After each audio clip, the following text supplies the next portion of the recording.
Welcome back to my YouTube channel. Today's recipe is ravioli with cooked ham and cheese. Ang ravioli po pinagdikit na pasta na may laman sa loob. Katulad nito, ang ginawa ko with prosciutto, cooked ham with cheese. The ingredients po 200 grams of cooked ham, 200 grams of roviola or Philadelphia. Kung wala kayong roviola, Philadelphia cheese. And then 20 grams of Parmesan cheese. Then with our blender, let's put them all together and then i-blend po natin maigi na maging para siyang pate. And then, that's it. Let's begin po with our pasta, fresh pasta. Ilagay po natin siya sa gitna, katulad po ng ginagawa ko dyan. And then, para po magdikit siya, lagyan natin sa lahat ng gilid ng tubig. Babasahin lang po natin siya. And then, i-close po natin. Importante po, it's important that has no air inside. It should be closed. The tips ko po is to first, where there i-close nyo sa kung saan nandun yung filling. Yung sa lahat ng the sides where there is the filling of prosciutto. And then, tsaka po natin siya.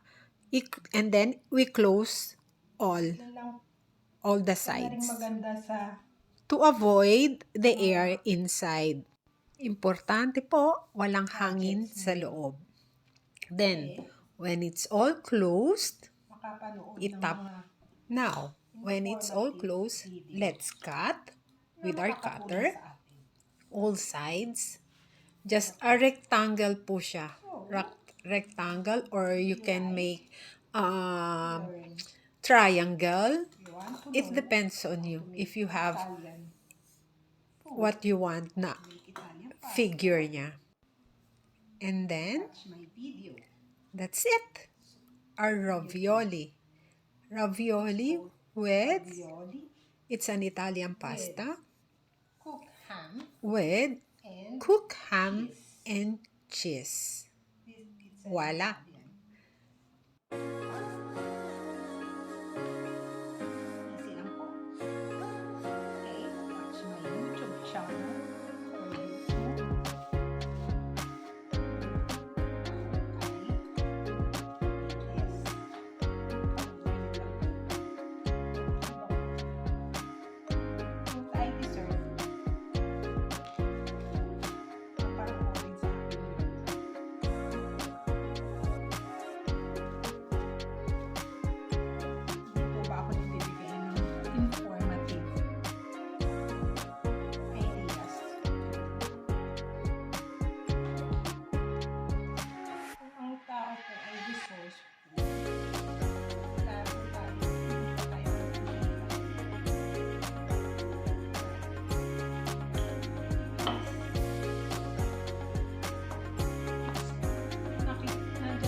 How to cook ravioli?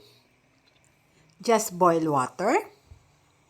When it boils, put a salt. It depends on your taste. Then, let it boil for 5 minutes. Then, with its sauce, then let's put butter on the pan with olive oil and our ravioli. Voila! After that, spread some Parmesan cheese. And then, bon appetito!